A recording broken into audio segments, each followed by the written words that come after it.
Hello po. Hello. Maglalamas po ako ng dahon ng kamoting kahoy or balinghoy. Gugulayin ko po ito. Ganito po kami maggulay ng kamoting kahoy. Talbos. Nilalamas ko po muna yan sa asin. Tapos po pag lumabas yung kanyang katas, okay na po yun. Pero hindi ko pa po kanyang gugulayin baka po bukas pa. Kasi bibili pa ako ng nyug sa palengke malayo.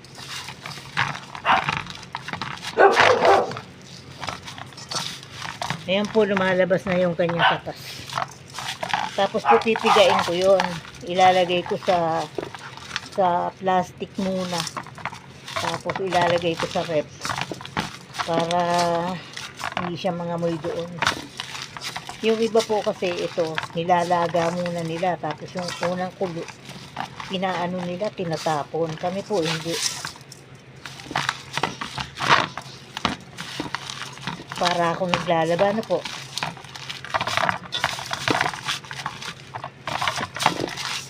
Ayan po, lumalabas na yung kanyang katas. Kita ko po sa inyo yan pagka kumatas na. Titignan nyo po ito kukunti, pero pagka ito nalagyan mo na ng gata, ano na po, napakarami na. Dalawa lang naman kami nitong kakain.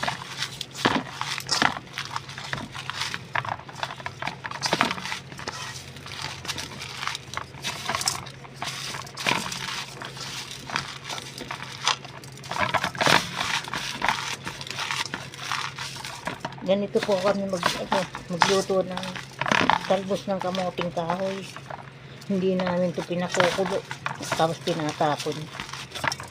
Yung unang kulo tinatapon. Kami po hindi. Tiga Bicol po kami, guys. Kaya kami ganito maggulay ng talbos ng kamoting kahoy.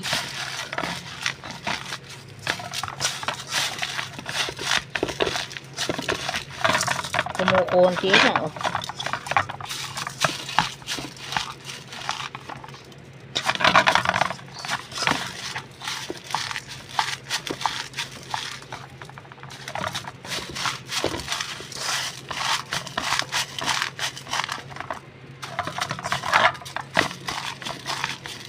Napakasarap po nito pagka naluto.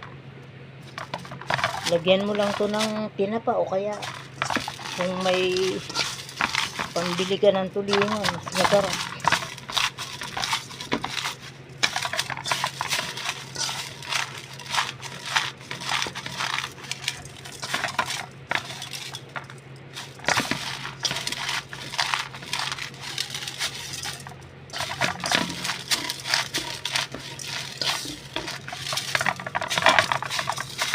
Pag napiga ko to, lalagay ko muna sa plastic.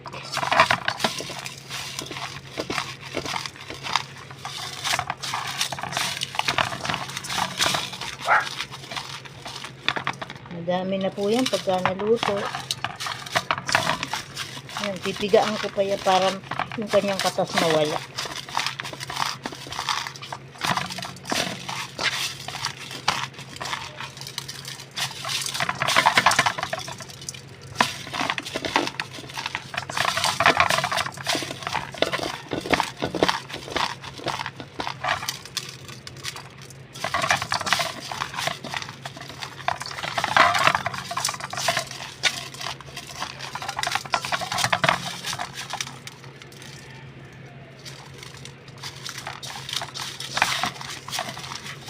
Yan po, kumakatas na. Kakangawit.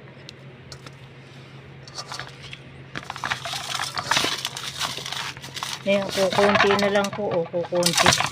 Pero pag niluto mo yan, napakarami na. Hindi na mauubos ng 2 katao. Maalsa po ito pagka nilagyan niya sa kawali.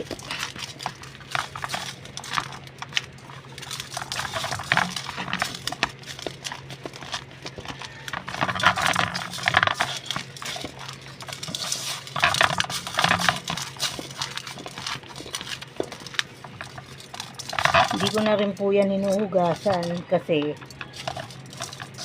pagka niluto ko yan, hindi na muna ako nag-aasin kasi binudburan ko na po ito ng asin para maano siya. Yan po, oh.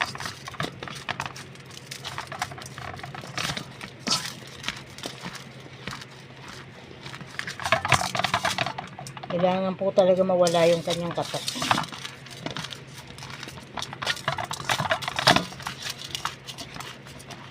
Kasi pag hindi kayo marunong magluto nito, yari. Malamang sa kayo mahilo. Kahit nakuho yung laman nito pagka niluto nyo, kailangan maraming apoy.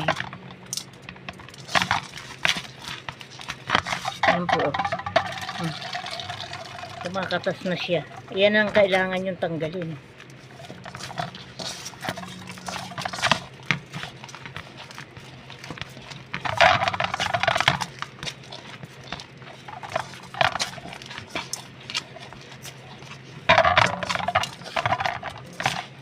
Pag natanggal nyo na yung katas niyan, safe kayo.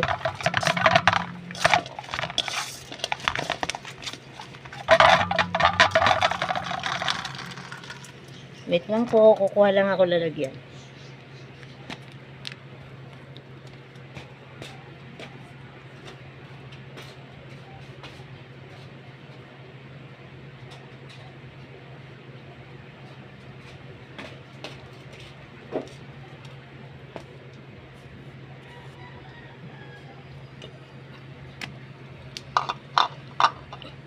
Yan po, isang dakot na lang ata.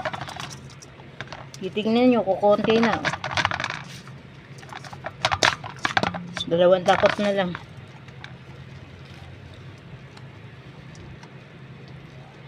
Yan po. Yan po ang kailangan yung tanggalin pagka kayo nagluluto nito. Yan. Para kayong naglaba, pinipilipitan. Oh, ito na lang po. Oh, kapraso na lang. Titignan nyo ko konti iya, pero pagka yan nilagay nyo sa kawali. Yan.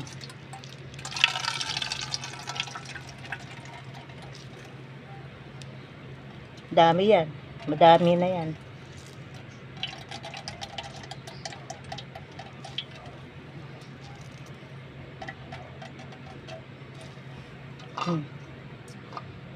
Oh, yan lang po yung kala nyong ubod ng dami.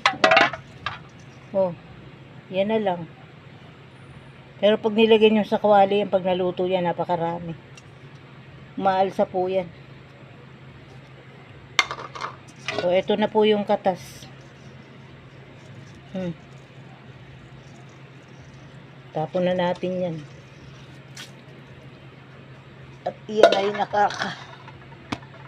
Oh, ito na po. Tapos pagka yung ano yan, paglulutuin ko na yan, hihiwain ko na yan ng kutsilyo pa ganun. Yung maging pino siya ba? Yan, ganyan. Oh, yan lang po. Salamat. Bye-bye.